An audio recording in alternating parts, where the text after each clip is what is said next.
کبھی آپ نے سوچا ہے کہ حضرت آدم کو خود اللہ نے کس مٹی سے بنایا؟ کہ وہ درخت کون سا تھا جس کے قریب جانے سے انہیں منع کیا گیا، اور شیطان نے ان سے ایسی کیا چال چلی کہ جنت کے دروازے ان کے لیے بند ہو گئے؟ کیا آپ جانتے ہیں حضرت آدم اور حضرت حوا کو دنیا میں اتارا گیا تو وہ ایک دوسرے سے ہزاروں میل دور کہاں کہاں پر گرے، اور سب سے بڑھ کر وہ کیسے دوبارہ ملے؟ یہ وہ کہانی ہے جس نے انسانیت کی ابتدا لکھی، اور ہم آج آپ کو اسی کہانی کے تمام راز بتائیں گے، تو دیکھتے رہیں ویڈیو کو آخر تک۔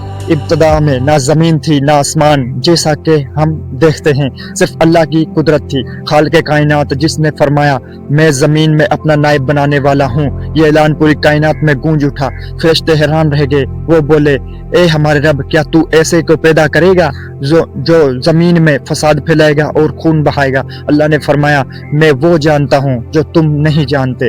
پھر ایک حکم صادر ہوا، اللہ تعالیٰ نے زمین کی مختلف جگہوں سے مٹی منگوائی، کبھی سفید، کبھی سیاہ، کبھی سرخ، کبھی نرم، کبھی سخت۔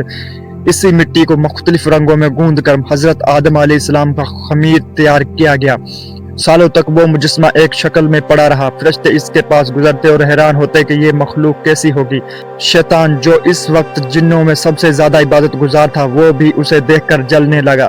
اس کے دل میں تکبر نے جگہ بنا لی، میں آگ سے بنا ہوں اور یہ مٹی سے، میں اس سے بہتر ہوں۔ پھر وہ لمحہ آیا، اللہ نے اپنے نور الہی سے حضرت آدم میں روح پھونکی، جیسے ہی روح آئی آنکھیں کھل گئیں، جسم میں حرکت آئی، اور پہلا انسان آدم سجدہ رب کے ساتھ زندہ ہو گیا۔ پوری کائنات نے اس منظر کو دیکھا، فرشتوں کو حکم ملا آدم کو سجدہ کرو، سب نے سجدہ کیا سوائے ایک کے، اور وہ تھے ابلیس۔ ابلیس نے انکار کیا۔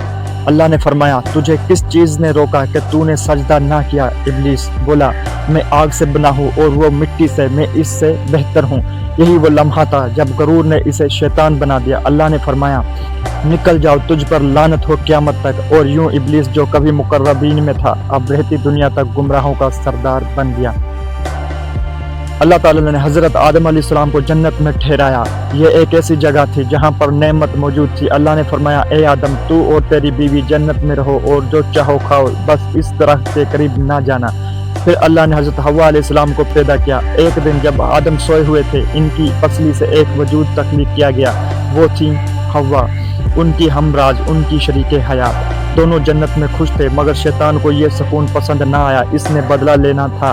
وہ جنت میں وسوسوں کے ذریعے داخل ہوا اور بولا اے آدم، کیا میں تمہیں ایک ایسا درخت نہ بتاؤں جو تمہیں ہمیشہ کے لیے زندگی دے؟ آدم اور حوا بھول گئے کہ اللہ نے انہیں روکا ہے، انہوں نے اس درخت کا پھل کھا لیا، اور پھر وہ منظر بدل گیا۔ جنت کی روشنی دھندلانے لگی، لباس ان سے اتر گیا، اور شرم سے دونوں اپنے جسم ڈھانپنے کے لیے درختوں کے پتے جوڑنے لگے۔ اللہ کا حکم آیا اتر جاؤ تم سب زمین پر، ایک دوسرے کو دشمن ہو۔ یوں انسان کا سفر زمین پر شروع ہوا۔ یہ جلا وطنی نہیں تھی بلکہ امتحان کی ابتدا تھی۔ حضرت آدم علیہ السلام سری لنکا کے علاقے، کچھ روایات کے مطابق ہندوستان میں اتارے گئے، اور حضرت حوا علیہ السلام جنت جدہ موجودہ سعودی عرب کے قریب اتاری گئی۔ دونوں ایک دوسرے سے جدا ہو کر روتے رہے، توبہ کرتے رہے، بخشش مانگتے رہے۔ اللہ تعالیٰ نے ان کی توبہ قبول فرمائی، اور پھر انہیں عرفات کے میدان میں دوبارہ ملا دیا، جہاں آج بھی حاجی دعا مانگتے ہیں، وہیں وہ ملاقات ہوئی۔ یہ زمین پر محبت اور معافی کی پہلی ملاقات تھی۔ زمین پر اترنا سزا نہیں تھی بلکہ ایک نئی داستان کی شروعات تھی، انسان کی محنت، جدوجہد اور ایمان کی کہانی۔ حضرت آدم علیہ السلام نے زمین پر زندگی گزارنا شروع کی۔ وہ اللہ کے نبی تھے جنہیں اللہ نے علم اسماء یعنی تمام چیزوں کے نام سکھائے تھے، اور انہوں نے اپنی اولاد کو عبادت، عدل اور ایمان کا سبق دیا۔ پھر ان کے بیٹے پیدا ہوئے، حابیل اور قابیل۔ یہ انسانیت کے لیے پہلا امتحان تھا۔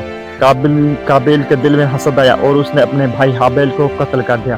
یہ انسان کی پہلی نافرمانی تھی۔ آدم علیہ السلام روئے، انہوں نے جان لیا کہ شیطان کی جنگ اب ختم نہیں ہوئی بلکہ ہر نسل تک چلے گی۔ وقت گزرتا گیا، انہوں نے اپنی اولاد کو توحید، صبر اور قربانی کا درس دیا، اور جب ان کا وقت قریب آیا تو انہوں نے اپنے رب سے ملاقات کی آرزو کی۔ ان کی وفات پر زمین روئی، فرشتے نازل ہوئے، اور انسانیت کی پہلی نماز جنازہ ادا کی گئی۔ یوں پہلا انسان، پہلا نبی اپنے رب کے پاس لوٹ گیا۔ آدم کی کہانی ماضی نہیں، یہ ہمارا آئینہ ہے۔ ہم آج بھی اسی امتحان میں ہیں جہاں سجدہ، غرور اور اطاعت کا فیصلہ انسان کی تقدیر لکھتا ہے۔